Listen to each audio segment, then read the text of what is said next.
കുറച്ച് ദിവസമായില്ലേ നമ്മൾ ഇങ്ങനത്തെ ഒരു വീഡിയോ ചെയ്തിട്ട്. എൻ്റെ ബർത്ത്ഡേ ഒക്കെ ആയിരുന്നു, ഞാനൊരു കേക്കൊക്കെ ഉണ്ടാക്കി ആഘോഷിച്ചു. നിങ്ങൾ കണ്ടിരുന്നോ? ഇതിന് മുമ്പത്തെ വീഡിയോയിൽ അതിൻ്റെ ബർത്ത്ഡേ പാർട്ടിയുടെ വീഡിയോ ഞാൻ ഇട്ടിട്ടുണ്ട് കേട്ടോ. അപ്പോൾ ഇന്ന് ഒരു difficult and interesting and relevant ആയിട്ടുള്ളൊരു ടോപ്പിക്കായിട്ടാണ് കേട്ടോ ഞാൻ വന്നിട്ടുള്ളത്. നിങ്ങളുടെ വീട്ടിൽ ചെറുപ്പത്തിൽ എങ്ങനെയായിരുന്നു ജീവിതമൊക്കെ? അച്ഛനമ്മമാരൊക്കെ എങ്ങനെ ഉണ്ടായിരുന്നു? നമ്മൾ ഇന്നത്തെ ഒരു സാഹചര്യത്തിൽ കേൾക്കുന്നൊരു കാര്യമാണോ അവരുടെ അച്ഛനും അമ്മയൊക്കെ ഭയങ്കര സൂപ്പറാണ്, അതുകൊണ്ട് അടിപൊളി അവരുടെ ജീവിതം എന്ന്. പക്ഷെ മെജോറിറ്റി ആൾക്കാരുടെ അങ്ങനെയല്ല അല്ലേ. അച്ഛനമ്മമാർക്ക് പാരൻറ്റിങ് കൃത്യമായിട്ട് അറിയാത്തതുകൊണ്ട് കുട്ടികൾ കുറേ സഫർ ചെയ്യാറുണ്ട്. അത് നമ്മളൊരു 99% അത് കൂടെ കടന്നു പോകുന്ന ആൾക്കാരായിരിക്കും എന്ന് എനിക്ക് തോന്നുന്നത്. നമ്മൾ ഈ ഫ്രണ്ട്സിനടുത്തൊക്കെ സംസാരിക്കുമ്പം പലർക്കും ഇതിൻ്റെ കാരണം ഇപ്പോഴും ജീവിതത്തിൽ ഓരോ പ്രശ്നങ്ങൾ അനുഭവിക്കുന്ന ആൾക്കാർ ഉണ്ടാവാറുണ്ട്.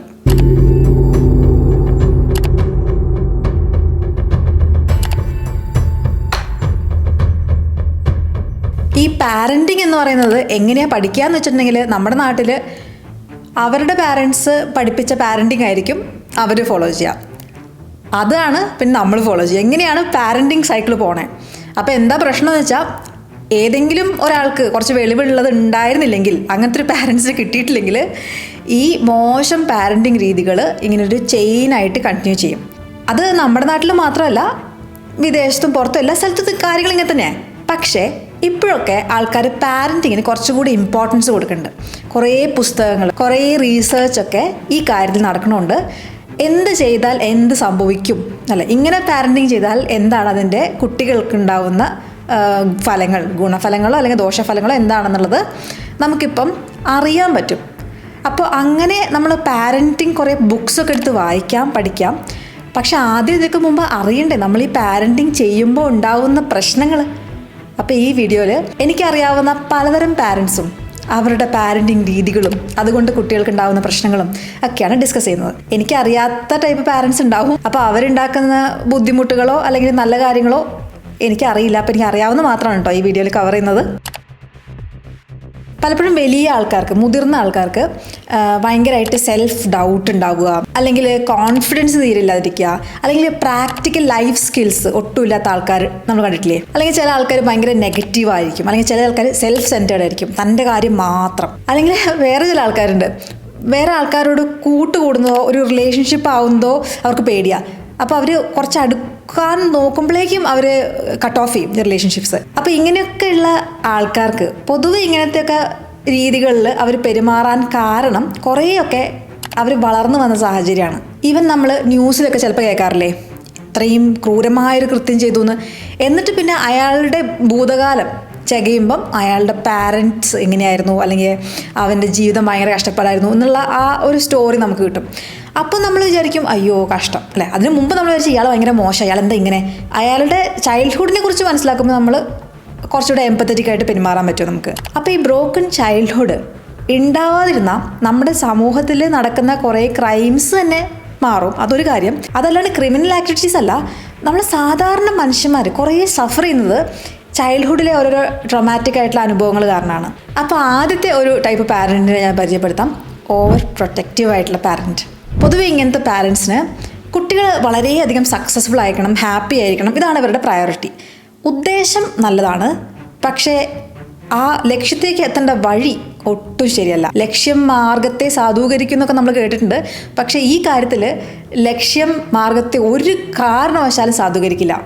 ഒരു എക്സാമ്പിൾ പറയുകയാണെങ്കിൽ, ഈ കുട്ടികൾക്ക് ഹോംവർക്കോ അല്ലെങ്കിൽ എന്തെങ്കിലും പ്രോജക്റ്റൊക്കെ ചെയ്യണമെങ്കിൽ ഇവർ വീട്ടിലേക്ക് നമ്മൾ ഹോംവർക്കായിട്ട് കൊണ്ടുവരുമല്ലോ അതൊക്കെ ചെയ്യാൻ. അപ്പോൾ ഈ പാരൻസ് വേഗം കയറി ഇടപെടും. ഈ കുട്ടി ഒരു കാരണവശാലും ഫെയിൽ ആവാൻ പാടില്ല അല്ലേ, അല്ലെങ്കിൽ മോശമാവാൻ പാടില്ല അവരുടെ പ്രോജക്റ്റ്. അപ്പോൾ ഈ കുട്ടിക്ക് ഇതൊക്കെ ചെയ്യാൻ ചിലപ്പോൾ ഇൻട്രസ്റ്റ് ഉണ്ടാവും, ചിലപ്പോൾ ഇൻട്രസ്റ്റ് ഉണ്ടാവില്ല. എങ്ങനെയാണെങ്കിലും പാരൻസ് കയറി അങ്ങ് ഭയങ്കരമായിട്ട് ഹെൽപ്പ് ചെയ്യും. ഹെൽപ്പ് ചെയ്തിട്ട് എന്ത് സംഭവിക്കും? ഈ കുട്ടികൾ ഈ പ്രോജക്റ്റ് ചെയ്യുന്നത് എന്തിനാ? അവർക്ക് ആ പ്രോജക്റ്റ് ചെയ്തിട്ടുള്ള അനുഭവം കൊണ്ട് കുറേ കാര്യങ്ങൾ മനസ്സിലാക്കാൻ വേണ്ടിയിട്ട്. അപ്പോൾ ഇത് ചെയ്യാത്തപ്പോൾ എന്തെങ്കിലും മനസ്സിലാവുമോ? ഇല്ല. പകരം പാരൻസ് ഈ കാര്യത്തിലൊക്കെ ചിലപ്പോൾ പുലിയാവും. അപ്പോൾ ഇങ്ങനെ എല്ലാ കാര്യത്തിലും ഹെൽപ്പ് ചെയ്തിട്ട് ഈ ആൾക്കാർക്ക്, ഈ കുട്ടികൾ വലുതായി വരുമ്പോൾ, വലിയ മനുഷ്യന്മാരാകുമ്പോൾ ഇവർക്ക് പ്രാക്ടിക്കൽ സ്കിൽസ് 0 ആയിരിക്കും. ഒരു കാര്യം അറിയില്ല, ഒരു ഷൂ ലേസ് കെട്ടാൻ അറിയില്ല, ഒരു മുടി ഒന്ന് വൃത്തിക്ക് കെട്ടിവെക്കാൻ അറിയില്ല, ഒരു ബട്ടൺ പൊട്ടിപ്പോയിട്ടുണ്ടെങ്കിൽ അത് നേരെയാക്കാൻ അറിയില്ല. ഇവർക്ക് ഒരു തരത്തിലുള്ള പ്രാക്ടിക്കൽ സ്കിൽസ് ഉണ്ടാവില്ല. ഞാൻ ഇങ്ങനത്തെ ആൾക്കാരെ കണ്ടിട്ടുണ്ട്. എനിക്ക് ഭയങ്കര വിഷമവും തോന്നിയിട്ടുണ്ട്. പാവം മനുഷ്യന്മാരാണ്, പക്ഷെ ജീവിതത്തിൽ കൈകൊണ്ടൊരു കാര്യം ചെയ്യാൻ സമ്മതിക്കില്ലെങ്കിൽ എന്ത് ചെയ്യും? അത് മാത്രമല്ല, ഇങ്ങനത്തെ പാരൻസിന് പൊതുവെ ഈ സൊസൈറ്റിയിൽ കുറേ ബാഡ് ആൾക്കാരുണ്ട്. അപ്പോൾ അവർ ഈ കുട്ടിയായിട്ട് ഇൻട്രാക്ട് ചെയ്ത് ഈ കുട്ടീനെ മോശമായ വഴിയിലേക്ക് കൊണ്ടുപോയാലോ എന്നുള്ള ഭയങ്കര പേടിയുണ്ടാവും. എല്ലാവർക്കും കുറച്ച് പേടിയുണ്ടാവും, കാരണം കൂട്ടുകെട്ട് മോശമായിട്ടുണ്ടെങ്കിൽ കുട്ടികൾ മോശമായി പോകാൻ ചാൻസ് ഉണ്ട്. പക്ഷേ ഇവർക്ക് എക്സ്ട്രീം പേടിയായതുകൊണ്ട് ഇവർ പുറത്തേക്കൊന്നും ഈ കുട്ടികളെ വിടില്ല, ഫ്രണ്ട്സിൻ്റെ കൂടെ കറങ്ങാനോ അല്ലെങ്കിൽ ഒന്നും വിടില്ല. അപ്പോൾ എന്ത് പറ്റും? ഈ കുട്ടിക്ക് സോഷ്യൽ സ്കിൽസും തീരെ ഉണ്ടാവില്ല. ആകെ ഒരു ബുക്കിഷ് നോളജ്. നീ പഠിച്ചോ, നീ എത്ര മണി TV കണ്ടോ, നീ ഗെയിംസ് കളിച്ചോ, ഇവിടെ ഞാൻ വീഡിയോ ഗെയിം വാങ്ങിച്ചു വെച്ചിട്ട് അത് കളിച്ചോ, അല്ലെങ്കിൽ അങ്ങനെ ഈ പാരൻറ്റിൻ്റെ കൺവെട്ടത്ത് നടക്കുന്ന കാര്യങ്ങൾ ചെയ്യാം, അല്ലാത്ത ടൂറ് പോവുക, ഇങ്ങനത്തെ ഒന്നിനും ഇവർ സമ്മതിക്കില്ല. എനിക്ക് ഭയങ്കര പേടിയാണ്. അപ്പോൾ ഇതെന്ന് വെച്ചിട്ടുണ്ടെങ്കിൽ ഒരു എക്സ്ട്രീമാണ്. ഞാൻ പറയണത് എല്ലാ പാരൻസിനും പേടിയുണ്ടാവും അല്ലേ, കുട്ടികൾക്ക് എന്തെങ്കിലും സംഭവിച്ചാലോ. പക്ഷെ നമ്മൾ കുറച്ച് റിസ്ക് ഒക്കെ എടുക്കണം അല്ലേ, കുട്ടിയുടെ സന്തോഷത്തിന് വേണ്ടിയിട്ടും ആ സോഷ്യൽ സ്കിൽസ് ഡെവലപ്പ് ചെയ്യാൻ വേണ്ടിയിട്ടും ഒരു ബാലൻസ് വേണം. ഈ ബാലൻസ് തെറ്റിപ്പോയിട്ടുണ്ടെങ്കിൽ അത് കുട്ടികളെ ഭയങ്കരമായിട്ട് നെഗറ്റീവായിട്ട് എഫക്റ്റ് ചെയ്യും. പക്ഷെ പലപ്പോഴും അവർ വിചാരിക്കണം ഇങ്ങനെ ചെയ്യുന്നതുകൊണ്ട് കുട്ടിക്ക് നല്ലതേ വരുള്ളൂ എന്നാ. അങ്ങനെയല്ല. സോഷ്യൽ സ്കിൽസ് എന്ന് വെച്ചാൽ ആൾക്കാരായിട്ട് ഇൻട്രാക്ട് ചെയ്യണം. പലതരം ആൾക്കാർ നമ്മുടെ സൊസൈറ്റിയിൽ ഉണ്ടല്ലോ, അവരോട് ഇൻട്രാക്ട് ചെയ്യാണ്ട് എങ്ങനെയാണ് ഇങ്ങനത്തെ ആൾക്കാർ ഡീൽ ചെയ്യാന്ന് എങ്ങനെയാണ് പഠിക്കുക? അപ്പോൾ അത് വേണം. അപ്പോൾ ആ കുട്ടിയുടെ കൂടെ നിന്ന് ഒരു സുഹൃത്തായിട്ട് എല്ലാ ഇതിൻ്റെ ഉള്ളിൽ കൂടെയൊക്കെ ആ കുട്ടീനെ കടത്തി വിട്ട് അതൊക്കെ മനസ്സിലാക്കിപ്പിച്ച് ലൈഫിൽ സക്സസ്ഫുൾ ആവാൻ, സ്ട്രീറ്റ് സ്മാർട്ട് ആവാൻ വേണ്ടിയിട്ട് എനേബിൾ ചെയ്യാണ്ട് ഇതിനൊക്കെ പേടിച്ച് ഒതുങ്ങി കഴിയുന്ന, അല്ലെങ്കിൽ പെട്ടെന്ന് പുറമേയുള്ള ആൾക്കാർക്ക് പറ്റിക്കാൻ പറ്റുന്ന ആൾക്കാരായിട്ട് ഇവർ മാറുകയാണ്. കാരണം ഇവർക്ക് എങ്ങനെ പറ്റിക്കപ്പെടാം, പറ്റിച്ചാൽ എന്ത് ചെയ്യണം, അതൊന്നും അറിയില്ല. കാരണം പാരൻസ് പ്രൊട്ടക്ട് ചെയ്തിട്ടാണ് അത് പറ്റിക്കലാണ്, നീ ചെയ്യരുത് എന്ന് പറഞ്ഞു കൊടുക്കുക, അല്ലെങ്കിൽ അത് ചെയ്തോ. അപ്പോൾ ഇവനോ ഇവൾക്കോ സ്വന്തമായിട്ട് ഡിസിഷൻ എടുക്കാനുള്ള ഒരു കഴിവും വരുന്നില്ല. അതാണ് ഓവർ പ്രൊട്ടക്റ്റീവ് ആയിട്ടുള്ള പാരൻസ് ആയാലുള്ളൊരു ബുദ്ധിമുട്ട്. അടുത്ത ടൈപ്പ് ഓഫ് പാരൻസ് ഈ കുട്ടികളെ കൺസിഡർ ചെയ്യുക ഒരു ഇമോഷണൽ ഡംപിങ് ഗ്രൗണ്ട് ആയിട്ടാണ്. എന്നുവെച്ചാൽ പൊതുവെ ഈ പാരൻസിന് ഇപ്പോൾ അച്ഛനേക്കാളും അമ്മമാരാണ് ഞാനിത് പൊതുവെ കണ്ടിട്ടുള്ളത്. അവർക്ക് ഇപ്പോൾ ഇൻലോസ് ആയിട്ട് പ്രശ്നം ഒക്കെ ഉണ്ടെങ്കിൽ ഭർത്താവായിട്ട് ചിലപ്പോൾ ഷെയർ ചെയ്യാൻ ബുദ്ധിമുട്ടുണ്ടാവും.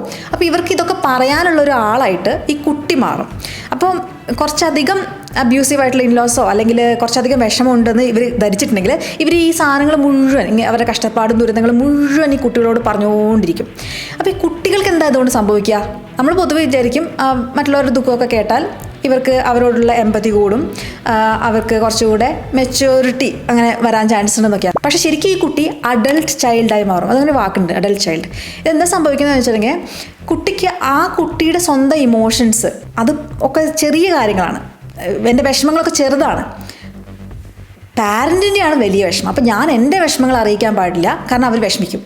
ഓൾറെഡി അവർ വിഷമിച്ചുകൊണ്ടിരിക്കുകയാണ്, ഇതിനേക്കാൾ കൂടുതൽ അവർ വിഷമിക്കും. ഇങ്ങനത്തെ ഒരു കുട്ടി പൊതുവേ അവരുടെ ഇമോഷൻസ് ഒന്നും ആരോടും പറയുമോ, എനിക്ക് വിഷമമുണ്ടെന്നൊന്നും ആരോടും പറയാത്ത ആൾക്കാരായിരിക്കും. ഇത് ചെറുപ്പത്തിൽ മാത്രം ചെയ്യുന്ന ഒരു ഫിനോമിനൻ അല്ല. വലുതാവുമ്പോഴും അവർക്ക് സ്വന്തം വിഷമങ്ങൾ ഒരിക്കലും അത് ഇമ്പോർട്ടൻ്റ് ആണ്, അത് അഡ്രസ്സ് ചെയ്ത് ഇമ്പോർട്ടൻ്റ് ആണ്, ഇങ്ങനത്തെ ഫീലിങ്സ് ഒന്നും വരില്ല. ഇവരെപ്പോഴും വേറെ ആൾക്കാരുടെ വിഷമങ്ങൾക്ക് മാത്രം ഭയങ്കര പ്രയോറിറ്റി കൊടുത്ത് സ്വന്തം ലൈഫിനെ അതിൻ്റെ ഇമ്പോർട്ടൻസ് കാണാണ്ട് ജീവിക്കുന്ന ആൾക്കാരെ മാറും. ഇത് ഇങ്ങനെ വരുമ്പോൾ ഇതൊരു വലിയ പ്രശ്നമാണോ എന്ന് തോന്നും. പക്ഷേ അഡൾട്ട് ചൈൽഡ് ആയിട്ടുള്ള ആൾക്കാർ, അവരോട് ചോദിച്ചാൽ അറിയാം അവരുടെ ജീവിതം ഭയങ്കര വിഷമം പിടിച്ചതായിരിക്കും. അടുത്തതായി നമുക്ക് പരിചയമുള്ളൊരു കാറ്റഗറിയാണ് സെൽഫിഷ് പാരൻസ്. ഇതെന്താ കാര്യം എന്ന് വെച്ചാൽ പല ആൾക്കാരും കുട്ടികളെ ഉണ്ടാക്കുന്നത് അവർക്ക് വേണ്ടിയിട്ടല്ല. അപ്പോൾ കുട്ടികൾ എന്ന് പറഞ്ഞ ഒരു സന്തോഷം അതൊന്നുമല്ല, ഇത് ചെയ്യേണ്ട ഒരു കാര്യമാണ് അല്ലേ, ടിക്കിടേണ്ട ഒരു സാധനമാണ് ഒരു കുട്ടി ഉണ്ടാവുക എന്നുള്ളത്. അതുകൊണ്ട് കുട്ടികൾ ഉണ്ടാക്കുന്ന ആൾക്കാരുണ്ട്. അവർക്ക് കുട്ടികൾ താല്പര്യമില്ല. അപ്പോൾ എന്ത് സംഭവിക്കും? അവർക്കെപ്പോഴും അവരുടെ ലൈഫ്, അവരുടെ കരിയർ ഇതിലൊക്കെ കൂടുതൽ ഇൻട്രസ്റ്റ് ഉണ്ടാവും. അതിങ്ങനെ ഇൻട്രസ്റ്റ് ഉണ്ടാവുന്നത് വലിയ തെറ്റൊന്നുമല്ല കേട്ടോ. പക്ഷെ പ്രശ്നം എന്ന് വെച്ചാൽ ഇതിൻ്റെ ഇടയിൽ കുട്ടി കൂടി ഉണ്ട്. അപ്പോൾ ഇവർ കുട്ടിക്ക് വേണ്ടിയിട്ട് ഒട്ടും സമയം മാറ്റിവെക്കാൻ ഇവരുടെ കയ്യിലുണ്ടാവില്ല. ഈ ചൈൽഡ്ഹുഡിൻ്റെ ഒരു കാര്യം എന്ന് വെച്ചിട്ടുണ്ടെങ്കിൽ നമുക്ക് അറ്റൻഷൻ വേണം. കുട്ടികൾക്ക് അറ്റൻഷൻ കിട്ടിയാലേ ആ ചൈൽഡ്ഹുഡിൽ അവർ ഫ്ലറിഷ് ചെയ്യുള്ളൂ. അങ്ങനെ നല്ല പ്രോസ്പെറസും ഫ്ലറിഷ്ഡും ആയിട്ടുള്ളൊരു ചൈൽഡ്ഹുഡ് ഉണ്ടെങ്കിൽ, ഞാൻ പൈസയുടെ കാര്യത്തിലല്ല പറയണത്, ഇമോഷൻ, സ്നേഹം കൊണ്ട് നല്ല സമ്പന്നമായൊരു ചൈൽഡ്ഹുഡ് ഉണ്ടെങ്കിലേ അഡൾട്ട്ഹുഡിൽ അവർക്ക് സമ്പന്നമായി, അഗെയിൻ പൈസയുടെ കാര്യമല്ല, സന്തോഷത്തോടു കൂടി ജീവിക്കാൻ പറ്റുള്ളൂ. അപ്പോൾ ഈ സെൽഫിഷ് പാരൻസ് ഉള്ളപ്പോൾ എന്ത് പറ്റും? അവർക്ക് ഈ പാരൻറ്റിന് അവർക്ക് അവരുടെ കാര്യങ്ങൾ ചെയ്യുക, അവരുടെ ജോലി അല്ലെങ്കിൽ അവരുടെ ബിസിനസ്, ഇങ്ങനത്തെ കാര്യത്തിൽ ഭയങ്കര ശ്രദ്ധയായിരിക്കും. ആ ശ്രദ്ധ കൂടിപ്പോകുന്നുണ്ട്. ഈ കുട്ടിക്ക് കുറച്ചൊരു അറ്റൻഷൻ വേണമെന്നുള്ള കാര്യങ്ങൾ ഇവർക്ക് വിട്ടുപോകും. ചിലപ്പോൾ ബേസിക് കാര്യങ്ങൾ ഇവർ ചെയ്യും. എന്നുവെച്ചാൽ ഇവർക്ക് അറിയാം ഒരു കുട്ടി ഉണ്ടെങ്കിൽ എഡ്യൂക്കേഷൻ കൊടുക്കണം, ഫുഡ് കൊടുക്കണം, പിന്നെന്താ അത്യാവശ്യം വസ്ത്രങ്ങൾ വേണം. അപ്പോൾ ഈ കാര്യങ്ങൾ ഇവർ ചെയ്യും. പക്ഷേ ഇതൊക്കെ കിട്ടുന്നത് ഒരു ബോർഡിംഗ് സ്കൂളിൽ ഒരു കുട്ടി എങ്ങനെ വളരുന്നു അതിന് സമാനമായിട്ടായിരിക്കും. വീട്ടിലായിരിക്കും ഇവർ വളരുന്നത്, പക്ഷെ ഇവർക്ക് ആരുടെ അറ്റൻഷൻ ഇല്ല. ഇവരിങ്ങനെ ഇമോഷണലി എന്തൊക്കെയോ വേറെ ചിന്തകളും, അല്ലെങ്കിൽ ഇമോഷണലി അവർ സാറ്റിസ്ഫൈഡ് ആവാണ്ട്, എസ്പെഷ്യലി അവരുടെ കൂടെയുള്ള കുട്ടികളുടെ പാരൻസ് വളരെ ഇമോഷണലി അവർ നേർച്ചർ ചെയ്യുന്നുണ്ടെങ്കിൽ ഇത് കണ്ടിട്ടുണ്ടെങ്കിൽ ഇവർക്ക് വല്ലാത്തൊരു വൈരാഗ്യം സ്വന്തം പാരൻസിൻ്റെ അടുത്ത് തോന്നാൻ ചാൻസ് ഉണ്ട്. അങ്ങനെ ഒരു ബോണ്ടൊന്നും ഇല്ലാത്ത, യാതൊരുവിധ സെൻസിറ്റീവായിട്ടുള്ള നല്ല ബ്യൂട്ടിഫുൾ ആയിട്ടുള്ള കാര്യങ്ങളൊന്നും മനസ്സിലാക്കാണ്ട് ചൈൽഡ്ഹുഡ് കരിഞ്ഞു പോകും. അവർ അഡൾട്ട്ഹുഡിലേക്ക് എത്തുമ്പം വളരെയധികം emotional attachment issues, trust issues, വേറെ ആൾക്കാരെ എക്സ്ട്രീംലി എന്തെങ്കിലും ചെയ്തിട്ട് പ്ലീസ് ചെയ്യാനുള്ളൊരു ടെൻഡൻസി, ഇതൊക്കെ ഉണ്ടാവാൻ ചാൻസ് ഉണ്ട്. അടുത്ത കാറ്റഗറിയാണ് നാർസിസിസ്റ്റിക് പാരൻസ്. ഈ നാർസിസിസം എന്ന് പറഞ്ഞാൽ ഒരു എക്സ്ട്രീം ഫോം ഓഫ് സെൽഫിഷ്നെസ് ആണ്. പക്ഷേ ഇതിലെന്താണെന്ന് വെച്ചിട്ടുണ്ടെങ്കിൽ ഈ നാർസിസ്റ്റിക് ആയിട്ടുള്ള ആൾക്കാരുടെ വിചാരം എന്ന് വെച്ചാൽ അവരാണ് സൂര്യൻ, കേന്ദ്രമായിട്ടുള്ള ബിന്ദു. അത് ചുറ്റും കറങ്ങുന്ന ഗോളങ്ങളാണ് അവരുടെ ലൈഫിലുള്ള ബാക്കി ആൾക്കാർ. അപ്പോൾ ബാക്കി ആൾക്കാരുടെ എക്സിസ്റ്റൻസ് തന്നെ ഇവരുടെ ഉന്നമനത്തിന് വേണ്ടിയിട്ടാണ്. അങ്ങനത്തെ ഒരു ചിന്താഗതി ഉള്ള ആൾക്കാരാണ് നാർസിസിസ്റ്റ്. കുറേ ഉണ്ട് നമ്മുടെ സമൂഹത്തിൽ. ഇവർ ഹൈ അച്ചീവേഴ്സ് ആയിരിക്കും. ഇവർക്ക് കുട്ടിയാണെങ്കിലും ഇങ്ങനെ സ്വന്തം കാര്യങ്ങൾ നടക്കാൻ വേണ്ടിയിട്ടുള്ള ഒരു എലമെൻറ്റ് മാത്രമായിരിക്കും. അപ്പോൾ ചെറുപ്പത്തിൽ ഇവരെന്ത് ചെയ്യുന്നത് വെച്ചാൽ അത്യാവശ്യം കുട്ടികൾക്ക് വേണ്ട കാര്യങ്ങളൊക്കെ ചെയ്തു കൊടുക്കും. പക്ഷേ ഇതിനൊക്കെ ഇവർക്കൊരു ലക്ഷ്യം ഉണ്ടാവും. വലുതാവുമ്പോൾ ഇതൊക്കെ എനിക്ക് പേ ബാക്ക് ചെയ്ത് തരണം, എനിക്ക് കുറച്ചുകൂടെ പ്രായമാകുമ്പോൾ നിങ്ങൾ ഇന്ന കാര്യങ്ങൾ എനിക്ക് ചെയ്തു തരണം, എന്നെ ഇവിടെ കൊണ്ടുപോകണം, എനിക്ക് ഇത്ര സാധനങ്ങൾ വാങ്ങിച്ചു തരണം. ഇങ്ങനെ ഇവർ ബാർഗെയിൻ ചെയ്യാൻ തുടങ്ങും കുറച്ച് വലുതാവുമ്പോൾ. ഇവരുടെ വിചാരം കുട്ടികൾ എന്ന് പറഞ്ഞിട്ടുണ്ടെങ്കിൽ ഇവരൊരു ഇൻവെസ്റ്റ്മെൻ്റ് ആണ്. അങ്ങനെയല്ല, കുട്ടികൾ എന്ന് പറഞ്ഞാൽ ഒരു ഇൻഡിവിജ്വലാണ്. അവർക്ക് അവരുടേതായ സ്വപ്നങ്ങളും രീതികളും ജീവിതവും ആഗ്രഹങ്ങളും ഒക്കെയുള്ള മനുഷ്യന്മാരാണ്. പാരൻസിനെ സപ്പോർട്ട് ചെയ്യേണ്ട അങ്ങനെയല്ല ഞാൻ പറയുന്നത്. പക്ഷേ ഈ കുട്ടിയുടെ എക്സിസ്റ്റൻസ് ഇവരുടെ ആകെ വെൽബീയിങ്ങിന് വേണ്ടിയാണ് എന്നുള്ള നിലയിലേക്ക് ആവാൻ പാടില്ല. ആ കുട്ടിക്ക് അവൻ്റെ അല്ലെങ്കിൽ അവളുടേതായ ആഗ്രഹങ്ങളും സ്വപ്നങ്ങളൊക്കെ ഉണ്ടെങ്കിൽ ആ സ്വപ്നങ്ങളുടെ ഒരു പാർട്ടാണ് ഈ പാരൻ്റെങ്കിൽ ഇങ്ങനൊരു ചിന്ത വരില്ല, അല്ലേ? ഞാനും ഹാപ്പി ആയിരിക്കണം, എൻ്റെ അമ്മയും അച്ഛനും ഒക്കെ ഹാപ്പി ആയിരിക്കണം എന്ന് ആഗ്രഹിക്കുന്നൊരു കുട്ടിയാവണം. അല്ലാണ്ട് ഇതൊക്കെ ഞാൻ അവൾ ചെയ്തു കൊടുക്കണമല്ലോ, ഇല്ലെങ്കിൽ ബുദ്ധിമുട്ടാവുമല്ലോ, ഇല്ലെങ്കിൽ ചീത്ത പറയുമല്ലോ, ഇല്ലെങ്കിൽ കിടന്ന് കണ്ണീര് ഒലിപ്പിക്കാമല്ലോ എന്ന് ചിന്തിക്കാണ്ട് എൻ്റെ കുടുംബവും എന്നോടൊപ്പം സന്തോഷമായിട്ടിരിക്കണം എന്ന ആഗ്രഹം കുട്ടിക്ക് വരണം. അതിങ്ങനെ വരിക, അത് ഈ ചെറുപ്പത്തിൽ നീ ഇതൊക്കെ ഇതൊക്കെ എനിക്ക് വേണ്ടി ചെയ്യും അങ്ങനെയുള്ളൊരു ആറ്റിറ്റ്യൂഡ് കാണിച്ചാൽ ഈ നാർസിസിസ്റ്റിന് മനസ്സിലാവില്ല ഞാൻ ഇങ്ങനെ ചെയ്യുന്നത് ഈ കുട്ടിക്ക് മനസ്സിലാവുന്നുണ്ടെന്ന്. പക്ഷെ കുട്ടിക്ക് നന്നായിട്ട് മനസ്സിലാവും ഇതെന്താ ഇങ്ങനെ ബിഹേവ് ചെയ്യുന്നതെന്ന്. കാരണം എന്താ, ചുറ്റും അങ്ങനെ അല്ലാത്ത പാരൻസ് ഉണ്ടാവും. സെൽഫ്ലെസ് ആയിട്ട് കുട്ടികളെ സ്നേഹിക്കുന്ന പാരൻസിനെ കാണുമ്പം ഇയാൾക്ക് മനസ്സിലാവില്ലേ ഇതെന്താ എൻ്റെ വീട്ടിൽ ഇങ്ങനെയെന്ന്. അടുത്തതാണ് ഏറ്റവും മികച്ച പാരൻറ്റ് എൻ്റെ അഭിപ്രായത്തിൽ, അബ്യൂസീവ് പാരൻറ്റ്. ഈ കാറ്റഗറി ഓഫ് മനുഷ്യന്മാരോട് എത്ര പറഞ്ഞു കൊടുത്താലും മനസ്സിലാവില്ല. കുട്ടികളെ വല്ല ചെണ്ടയോ ഡ്രമ്മാണെന്ന് വിചാരിച്ചിട്ടാണ് ഇവർ വളർത്തുന്നത്. പൊതുവെ മനുഷ്യന്മാർക്ക് കുറച്ച് ദേഷ്യ ഫ്രസ്ട്രേഷനൊക്കെ വരുമ്പോൾ അത് എവിടെയും തീർക്കാൻ നമ്മൾ ശ്രമിക്കും. ഈ വീക്കായിട്ടുള്ള, അബലയായിട്ടുള്ള, അല്ലെങ്കിൽ ഒന്നും തിരിച്ച് പറയാൻ അല്ലെങ്കിൽ ഒന്ന് തിരിച്ചടിക്കാൻ സാധിക്കാത്ത പിള്ളേരുള്ള കുടുംബങ്ങളിൽ ഈ ചെണ്ട എന്ന് പറഞ്ഞ കുട്ടികളായിരിക്കും. അപ്പോൾ ഇവരുടെ ഫ്രസ്ട്രേഷൻ മൂക്കുന്നതിനനുസരിച്ച് ഇവർക്ക് കിട്ടുന്ന തട്ടും മുട്ടും കൂടും. അപ്പോൾ ഇങ്ങനത്തെ പാരൻസ് ഉണ്ടായിട്ട് എന്താണ് ഗുണം എന്ന് പറഞ്ഞാൽ പലരും പറയുന്നത് ഇങ്ങനത്തെ പാരൻസ് ഉണ്ടെങ്കിൽ എൻ്റെ പാരൻറ്റ് എന്നെ തല്ലിയതുകൊണ്ടാണ് ഞാൻ നന്നായത്, അപ്പോൾ ഞാൻ ഇവനെ തല്ലിയ ഇവൻ നന്നാവും. എവിടുത്തെ ലോജിക്കാന്ന് എനിക്ക് മനസ്സിലാവുന്നില്ല. ഒരു ആജാനബാഹു വിചാരിക്കുക, ഈ കുട്ടി ചെയ്യുന്ന അതേ തെറ്റുകൾ ചെയ്യുന്ന ഒരു ആജാനബാഹു. ഈ ആജാനബാഹു തെറ്റ് ചെയ്തു എന്ന് വെച്ചിട്ട് നിങ്ങളൊരു വടി എടുത്തിട്ടാണ് ചന്തിക്കിട്ട് അടിക്കുമോ? ഇല്ല. അതെന്താ കാരണം? തിരിച്ചു കിട്ടും, അല്ലേ? അപ്പോൾ മനസ്സിലാക്കേണ്ടത് കുട്ടികൾ തിരിച്ച് തല്ലില്ല എന്നുള്ള ഒരൊറ്റ ഉറപ്പിൻ്റെ മുകളിലാണ് അത് ചെയ്യുന്നത്. അപ്പോൾ ചിലവർ ഇത് പറയും, അടക്കയായാലേ നേരെയാക്കാൻ പറ്റുള്ളൂ, അടക്കന്മാരായാൽ നേരെയാക്കാൻ പറ്റില്ല എന്നൊക്കെ ആൾക്കാർ പറയും. ഇതൊക്കെ വെറും ഡയലോഗ്സ് ആണ്. ഇങ്ങനത്തെ ഓരോ പഴഞ്ചൊല്ലുകളും ചൊല്ലുകളും എല്ലാ ഭാഷയിലും ഉണ്ട്. മലയാളത്തിൽ മാത്രമല്ല, ഹിന്ദിയിലും ഉണ്ടാവും, ഇംഗ്ലീഷിലുണ്ട്. Spare the rod spoil the child എന്നൊരു ചൊല്ലുണ്ട്. അർത്ഥം നമ്മൾ വടി ഉപയോഗിക്കാതിരുന്നാൽ കുട്ടി സ്പോയിലായി പോകുന്നു. ഇതൊക്കെ പണ്ടത്തെ ഒരു ബുദ്ധിയും ബോധമോ അല്ലെങ്കിൽ ഒരു വിവരവും ഇല്ലാത്ത മനുഷ്യന്മാർ ഓരോ കാലഘട്ടത്തിൽ ഉണ്ടാക്കിയതാണ്. ഈ അടി എന്ന് പറയുന്നത് ഫിസിക്കലി ഉള്ള പെയിൻ മാത്രമല്ല, ഇമോഷണലി നമുക്ക് ഭയങ്കര ഒരു സങ്കടമായിരിക്കും. കുട്ടികളായിരിക്കും നമുക്ക് എപ്പോഴും തെറ്റുകൾ ഓരോന്നും നമ്മൾ ചെയ്യുമല്ലോ. അപ്പോൾ ഈ കുട്ടികൾക്ക് എപ്പോഴും ഒരു ടെൻഷനായിരിക്കും, ഞാൻ ഈ തെറ്റ് ചെയ്താൽ ഈ പാരൻസിന് എന്നോടുള്ള ഇഷ്ടം കുറയുമോ? അപ്പോൾ ഇവർക്ക് എപ്പോഴും ആശങ്കയായിരിക്കും. അതിൻ്റെ മുകളിൽ അടി കൂടെ വരുമ്പോൾ എന്തായിരിക്കും, ഒരു ഉറപ്പിക്കും ഈ പാരൻസിന് എന്നെ ഇഷ്ടമല്ല, അതുകൊണ്ടാണ് എന്നെ തല്ലുന്നത്. ഇഷ്ടമുള്ള ആൾക്കാരെ നമ്മൾ തല്ലുമോ? പിന്നെ ഈ കുട്ടിയും വയലൻസ് ആണ് കാണുന്നത്, അല്ലേ? ഇങ്ങനെ ചെയ്ത് അടിക്കാൻ വേണ്ടത്. അപ്പോൾ കൂടെയുള്ള കുട്ടികളെയൊക്കെ ഈ കുട്ടി അടിക്കാൻ തുടങ്ങും. എനിക്ക് അങ്ങനെ അനുഭവമുണ്ട്. വീട്ടിൽ അടി കിട്ടുന്ന കുട്ടികൾ മറ്റുള്ളവരെ അടിക്കാനുള്ള ടെൻഡൻസി ഉണ്ട്. അല്ലെങ്കിൽ വേറെ ആൾക്കാർ എന്തെങ്കിലും ഒരു തെറ്റ് ചെയ്താൽ അടിക്കാൻ വെച്ചാൽ അങ്ങനെയാണല്ലോ കറക്റ്റായിട്ട് ചെയ്യേണ്ടത് എന്നൊരു ഫീലിംഗ് ഇവർക്കുണ്ട്. അപ്പോൾ പലരുടെയും വിചാരം അടിച്ചില്ലെങ്കിൽ ഈ കുട്ടികൾ കുസൃതി ചെയ്യുമ്പോൾ എന്ത് ചെയ്യുമെന്ന്. അതിന് ആക്ച്വലി പാരൻറ്റിങ് പഠിക്കണം. ഞാനും കുറേ അടിയൊക്കെ കിട്ടിയിട്ട് വളർന്നു വന്ന ഒരാൾ തന്നെയാണ്. ഞാൻ എപ്പോഴും വിചാരിക്കും എന്തിനാണ് എന്നെ അടിച്ചത്. എനിക്ക് ഇന്നും അങ്ങനെ അടി കിട്ടിയതിന് യാതൊരു സന്തോഷമില്ല എന്ന് മാത്രമല്ല, അന്ന് എനിക്ക് ആ കേപ്പബിലിറ്റി ഉണ്ടായിരുന്നെങ്കിൽ ഞാൻ വാ തുറന്ന് ചോദിച്ചാൽ ഞാൻ അടിച്ച ആൾക്കാരുടെ അടുത്ത് എന്തിനാണ് നിങ്ങൾ അടിക്കണേ, നിങ്ങൾക്ക് വേറെ എന്തെങ്കിലും ഫ്രസ്ട്രേഷൻ ഉണ്ടെങ്കിൽ നിങ്ങൾ അത് തീർക്കാനുള്ള വഴി നോക്കുക, അല്ലാതെ എൻ്റെ മുകളിലല്ല അത് തീർക്കേണ്ടത് ഞാൻ വാ തുറന്ന് ചോദിച്ചേനെ അത് ആരാണെങ്കിലും. അപ്പോൾ പിന്നെ മെയിൻ ക്വസ്റ്റ്യൻ, എനിക്ക് അടിക്കണം എന്ന് ആഗ്രഹമില്ല, പക്ഷേ ഇത് ഇങ്ങനെ കുരുത്തക്കേട് കാണിക്കുമ്പോൾ ഞാൻ എങ്ങനെ ഡീൽ ചെയ്യും. ഒന്നാമത് ഞാൻ പറയുകയാണെങ്കിൽ ഒരു പുസ്തകമുണ്ട്, ഗുഡ് ഇൻസൈഡ് എന്ന് പറഞ്ഞിട്ടുള്ളത്. അതൊന്ന് വായിക്കുക. അതിലിങ്ങനത്തെ പല സാഹചര്യങ്ങളിലും കുട്ടികളെ എങ്ങനെയാണ് ഡീൽ ചെയ്യേണ്ടതെന്ന് വളരെയധികം റിസർച്ച് ചെയ്ത് നമുക്ക് കൃത്യമായിട്ട് മനസ്സിലാവുന്ന രീതിയിൽ എക്സ്പ്ലെയിൻ ചെയ്തു തരുന്നൊരു ബുക്കാണ്. ഇംഗ്ലീഷിലാണ് ആ ബുക്ക്, വിവർത്തനം ഉണ്ടോ എന്ന് എനിക്കറിയില്ല. പക്ഷെ പറ്റുമെങ്കിൽ ചെറിയ കുട്ടികളൊക്കെ ഉണ്ടെങ്കിൽ ഇതൊന്ന് വായിച്ചു നോക്കുക. നമ്മുടെ കാഴ്ചപ്പാടുകൾ പലതും തെറ്റാണ്. ഈ കുട്ടികളെ പറഞ്ഞ് മനസ്സിലാക്കിപ്പിക്കാൻ പറ്റും. ഇപ്പം നിങ്ങളൊരു കുറേ കാലമായിട്ട് അടിച്ച് വെച്ചിരിക്കുന്നൊരു കോച്ചിനെ പെട്ടെന്ന് പോയിട്ട് മനസ്സിലാക്കിപ്പിക്കാൻ പറ്റുമെന്ന് എനിക്കറിയില്ല.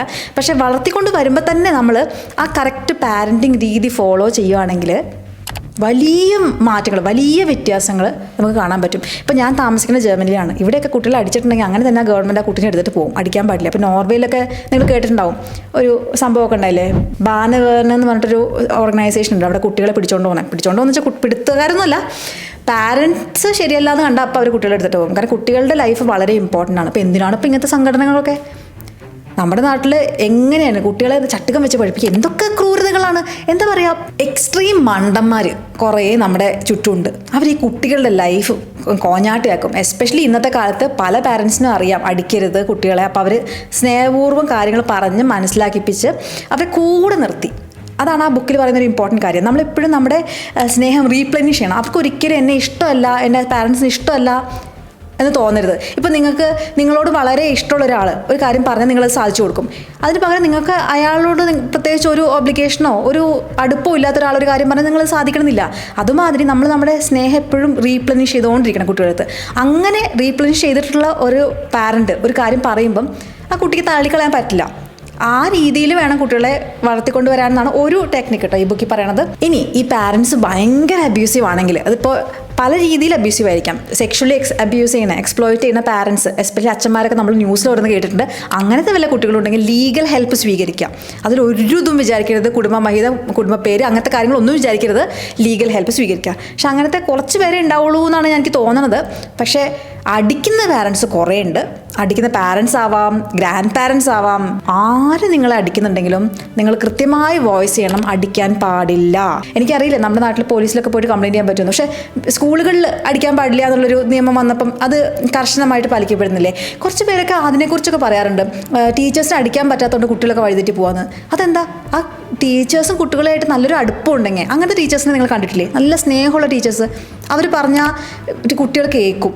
അടിച്ച് അവരെ മനസ്സിലാക്കിപ്പിക്കേണ്ട കാര്യമുണ്ടോ? അങ്ങനെ അല്ലാണ്ട് സംഭവം നടക്കണ്ടല്ലോ. അപ്പോൾ പിന്നെ ഇതിനെ അടിക്കണേ? ഇതേ വഴിയിൽ തന്നെ നമുക്ക് കുട്ടികളെയും വീട്ടിലും വളർത്താവുന്നതാണ്. അപ്പം ഞാൻ ഈ പലതരം പാരൻസിനെ കുറിച്ചൊക്കെ പറഞ്ഞു. പലപ്പോഴും നമ്മൾ കാണുന്നത് എന്താണെന്ന് വെച്ചിട്ടുണ്ടെങ്കിൽ ഓരോരോ ചിന്താഗതി ഉണ്ടാവും. ഇപ്പോൾ എൻ്റെ അമ്മയ്ക്കൊക്കെ ഉള്ള ചിന്താഗതി എന്ന് വെച്ചാൽ സ്നേഹം എക്സ്പ്രസ് ചെയ്യാൻ പാടില്ല. സ്നേഹം എന്ന് വെച്ചിട്ടുണ്ടെങ്കിൽ മനസ്സിൽ മാത്രമേ പാടുള്ളൂ, അങ്ങനെ എക്സ്പ്രസ് ചെയ്യാൻ പാടില്ല. ഇങ്ങനത്തെ പല പാരൻസിനെയും എനിക്കറിയാം സ്നേഹം എക്സ്പ്രസ് ചെയ്യാൻ പാടില്ല എന്ന്. എൻ്റെ പൊന്നെ, ഇതിലും വലിയൊരു മണ്ടത്തരം നിങ്ങളുടെ ജീവിതത്തിൽ, നിങ്ങൾ എന്ത് വലിയ ബുദ്ധിജീവിയാണെങ്കിലും നിങ്ങൾക്ക് ഇതിലും വലിയൊരു മണ്ടത്തരം നിങ്ങൾക്ക് പറ്റാനില്ല. സ്നേഹം എക്സ്പ്രസ് ചെയ്യാനാണ്. സ്നേഹം പോക്കറ്റിൽ വെച്ച് നടന്നിട്ട് ആർക്ക് കിട്ടാനാ? അത് നിങ്ങൾക്ക് കുറേ കാശുണ്ട്, അത് ഈ ഒരു നിധിയായിട്ട് വീട്ടിനുള്ളിൽ കുഴിച്ചിട്ടിട്ട് നിങ്ങളിങ്ങനെ പാപ്പരായിട്ട് ജീവിക്കുന്നത് എങ്ങനെ ഉണ്ടാവും? അതേ അവസ്ഥ തന്നെയാണ്. സ്നേഹം നിങ്ങൾക്ക് ഇഷ്ടം പോലെ ഉണ്ട്, പക്ഷെ മനസ്സിനുള്ളിൽ പൂഴ്ത്തി വെച്ചിരിക്കുകയാണെന്നുള്ള ഫിലോസഫി ആണെങ്കിൽ സ്നേഹം എക്സ്പ്രസ് ചെയ്യാനുള്ളതാണ്. കെട്ടിപ്പിടിക്കണം, ഉമ്മ കൊടുക്കണം, തലക്കിട്ട് കിഴിക്കണം, ചിരിക്കണം, എടുത്ത് പൊക്കണം, അങ്ങനെ എല്ലാ രീതിയിലും നമ്മൾ സ്നേഹം എക്സ്പ്രസ് ചെയ്യണം. ഡിഫറൻസ് ഉണ്ട്. കൊഞ്ചിക്കലല്ല സ്നേഹം എക്സ്പ്രസ് ചെയ്യുന്നത്. സ്നേഹം എക്സ്പ്രസ് ചെയ്യുന്നതെന്ന് വെച്ചിട്ടുണ്ടെങ്കിൽ, എടാ ഞാൻ നിങ്ങൾക്ക് വേണ്ടി ഉണ്ട്, നിങ്ങളുടെ എത്ര ഡിഫിക്കൽട്ടായ ടൈമിലും ഞാൻ നിങ്ങളുടെ കൂടെ ഉണ്ട്. നിനക്ക് തെറ്റ് പറ്റാം, പക്ഷെ നിനക്ക് തെറ്റ് പറ്റിയാലും ഞാൻ നിൻ്റെ കൂടെ ഉണ്ട്. പോലീസിൽ ഞാൻ ചിലപ്പോൾ അറിയിച്ചേക്കാം, പക്ഷെ എന്നാലും നീ കരയുമ്പോൾ ഞാൻ കൂടെ കരയാറുണ്ട് എന്നുള്ള ആ ഒരു വിശ്വാസമില്ലേ, നീ അനുഭവിക്കുന്നത് ഞാൻ അനുഭവിക്കുന്നത് തന്നെയാണ് എന്ന് പറയുന്ന സ്നേഹത്തിൻ്റെ ആ ഭാഷ, അത് കൊഞ്ചിക്കലല്ല.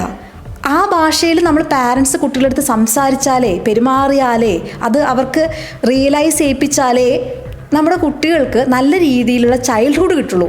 അല്ലാതെ ഇതൊക്കെ പോക്കറ്റിലും പിന്നെ മനസ്സിൽ ഉണ്ടോ ഇല്ലയോ എന്ന് ആർക്കറിയാം. അങ്ങനെയൊക്കെ ജീവിച്ചിട്ടുണ്ടെങ്കിൽ നമ്മുടെ കുട്ടികൾ വഴിതെറ്റി പോകാൻ വേറെ ഒന്നും വേണ്ട.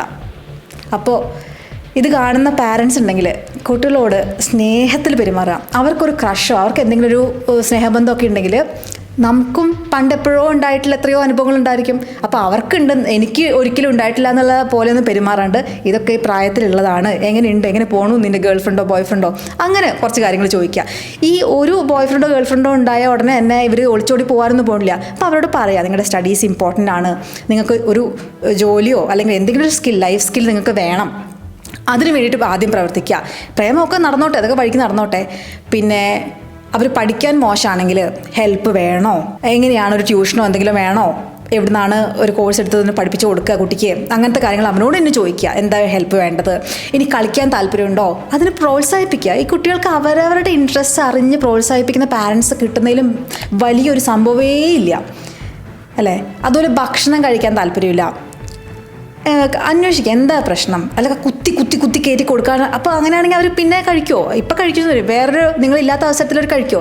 അതിന് ആ ഗുണഫലങ്ങൾ അല്ലേ, ഇത് കഴിച്ചാൽ പ്രോട്ടീൻ ആണെങ്കിൽ നിൻ്റെ മസിലൊക്കെ ഒന്ന് കിട്ടപ്പടപടേന്ന് ഇങ്ങനെ പൊന്തി വരും എന്നൊക്കെ പറഞ്ഞ്, അല്ലെങ്കിൽ അവർക്ക് മുടിയൊക്കെ ഇങ്ങനെ വരും, നീ തക്കാളിയും ഉരുളക്കിഴങ്ങൊക്കെ കഴിച്ചിട്ടുണ്ടെങ്കിൽ പറഞ്ഞ് അങ്ങനെ അവർക്ക് പ്രോത്സാഹിപ്പിച്ച് കാര്യങ്ങൾ ചെയ്യുക. എൻ്റെ അമ്മയൊക്കെ പണ്ട് പറയായിരുന്നു, കഴിക്കാൻ പറ്റുന്ന കോലിട്ട് കുത്തണോ ഇറങ്ങുമോ എന്നൊക്കെ. അപ്പോൾ ഞാനിപ്പോൾ ആലോചിക്കുന്നതായിരിക്കും, ഇങ്ങനെയൊക്കെ ഞാൻ എൻ്റെ മോനെ പറഞ്ഞ നോക്കും, ഞാൻ തന്നെ പോണോ, ഇവിടുത്തെ പോലീസിനെ ഞാൻ തന്നെ അറിയിക്കണോ, ചിലപ്പോൾ അവനോട് ചോദിക്കും.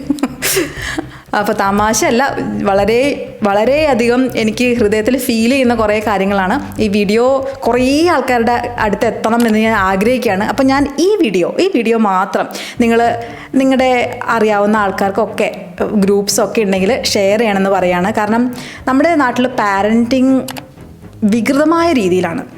പലർക്കും അറിയാം കേട്ടോ, അവർ പഠിച്ച് എടുക്കുന്നുണ്ട്. ഞാൻ അല്ലാതെ ജനറലി പറയാം, അത് തീരെ മോശപ്പെട്ട അവസ്ഥയിലാണ്. ഇതൊക്കെ ശരിക്കും പറഞ്ഞാൽ സ്കൂളിൽ പാരൻറ്റിങ് പഠിപ്പിക്കേണ്ടതാണ്. കാരണം ഈ വലുതായ അച്ഛനമ്മമാരെയും ഒരു കോഴ്സ് ചേർത്ത് പാരൻറ്റിങ് പഠിപ്പിക്കാൻ നിർത്തിയില്ല. പകരം സ്കൂളിൽ ഇത് സിലബസിൻ്റെ പാർട്ടാണെങ്കിൽ കുട്ടികൾക്ക് ബാഡ് പാരൻറ്റിങ് അവരെ അനുഭവിച്ചുകൊണ്ടിരിക്കുന്നുണ്ടെങ്കിൽ അവർക്ക് റിയലൈസ് ചെയ്യാൻ പറ്റും എന്താണ് പാരൻസിന് സംഭവിക്കുന്നത്, എന്താണ് അവർക്ക് സംഭവിക്കുന്നത്. ഇല്ലെങ്കിൽ ഈ അച്ഛനമ്മമാരും ഇരുന്ന് അബ്യൂസീവായ രീതിയിൽ ഓരോന്നൊക്കെ, അല്ലെങ്കിൽ ഞാനിപ്പോൾ പറഞ്ഞ ഏതെങ്കിലും കാറ്റഗറി പെട്ടതാണെങ്കിൽ ഈ കുട്ടികളുടെ വിചാരം എന്താ പറയുമോ, ഇതിന് കാരണം ഞാൻ ശരിയല്ലാത്തത് കൊണ്ടാണ് ഇവരിങ്ങനെ പെരുമാറുന്നത്. അങ്ങനെ അവരെ ഭയങ്കരമായിട്ട് സെൽഫ് ബ്ലെയിം ചെയ്ത് ഭയങ്കരമായിട്ട് കുറ്റപ്പെടുത്തി ജീവിക്കും, അല്ലെങ്കിൽ വഴിതെറ്റി പോകും. എന്താ സംഭവിക്കണമെന്ന് കൃത്യമായിട്ട് കുട്ടികൾക്ക് മനസ്സിലായാൽ അവർക്ക് ഇതാണ് ഇവിടെ സംഭവിക്കുന്നത്. അപ്പോൾ ഒന്നില്ലെങ്കിൽ പാരൻസിനോട് പറയാൻ പറ്റും ഇങ്ങനെ ഒരു പ്രശ്നമാണെന്ന്, അല്ലെങ്കിൽ അവർക്ക് അതിന് പറയാൻ പറ്റിയ ഒന്നില്ലെങ്കിൽ പോലീസ് അല്ലെങ്കിൽ കുട്ടികളുടെ ടീച്ചേഴ്സ് അവരുടെ അടുത്ത് നിന്നൊക്കെ ഹെൽപ്പ് സ്വീകരിക്കാൻ പറ്റും അല്ലേ. അപ്പോൾ അതിന് വേണ്ടിയിട്ട് പറ്റുവാണെങ്കിൽ നിങ്ങൾ ആരെങ്കിലും ഈ വിദ്യാഭ്യാസ വകുപ്പിലൊക്കെ ഉണ്ടെങ്കിൽ പാരൻറ്റിങ് സ്കൂളിൽ പഠിപ്പിക്കുക. വേറെ എന്ത് പഠിപ്പിക്കുന്നതിനേക്കാളും ഇമ്പോർട്ടൻ്റ് ആയിട്ട് പാരൻറ്റിങ് സ്കൂളിൽ പഠിപ്പിക്കണം എന്ന് ഉറച്ച് വിശ്വസിക്കുന്ന ഒരാളാണ് ഞാൻ. നമ്മുടെ സമൂഹം അടുത്തൊരു തലമുറ നന്നാവാൻ വേണ്ടിയിട്ട് നമ്മൾ വേറെ ഒന്നും ചെയ്യണ്ട, പാരൻറ്റിങ് കൃത്യമായിട്ട് സ്കൂളിൽ പഠിപ്പിച്ചാൽ മതിയായിരിക്കും. അപ്പോൾ ഭയങ്കര ഒരു ടച്ചി ടോപ്പിക്കായിരുന്നു. പറയുന്നതൊക്കെ മനസ്സിലായി എന്ന് വിചാരിക്കുന്നു. വ്യത്യസ്തമായ അഭിപ്രായങ്ങൾ ഉണ്ടായേക്കാം, അത് അറിയാൻ താല്പര്യമുണ്ട്. കാരണം ഞാൻ വിചാരിക്കുന്ന എല്ലാ കാര്യങ്ങളും ശരിയാണെന്ന് വിചാരിക്കുന്ന ഒരാളല്ല, തെറ്റൊക്കെ വിചാരിക്കുന്നുണ്ടാവാം. അപ്പോൾ അങ്ങനത്തെ വ്യത്യസ്തമായ അഭിപ്രായങ്ങൾ ഉണ്ടെങ്കിൽ അത് അറിയിക്കൂ, യോജിപ്പുണ്ടെങ്കിൽ അതും അറിയിക്കൂ. നിങ്ങൾക്കും അങ്ങനെ ഒരു ചൈൽഡ്ഹുഡ് വളരെ കഷ്ടപ്പെട്ടതോ അല്ലെങ്കിൽ വളരെ നല്ലതോ ആയിരുന്നെങ്കിൽ ആ കാര്യങ്ങളും എന്തൊക്കെയാണ്, ചെറിയ ചെറിയ കാര്യങ്ങൾ നിങ്ങൾക്ക് അത്രയും ചൈൽഡ്ഹുഡിൽ ഭയങ്കരമായിട്ട് ടച്ച് ചെയ്ത കാര്യങ്ങൾ എന്തൊക്കെയാണെന്ന് ചെറിയ ഒരു കോമൻസ് ആയിട്ടൊന്ന് പറഞ്ഞിട്ടുണ്ടെങ്കിൽ എനിക്ക് വായിക്കാനും അറിയാനും ജെന്യുവനായിട്ട് താല്പര്യമുള്ളതുകൊണ്ട് അറിയാൻ താല്പര്യമുണ്ട് കേട്ടോ. അപ്പോൾ ഈ വീഡിയോ ഇത്രയേ ഉള്ളൂ. അടുത്ത ദിവസം വീണ്ടും കാണാം. അതുവരേക്കും ബൈ.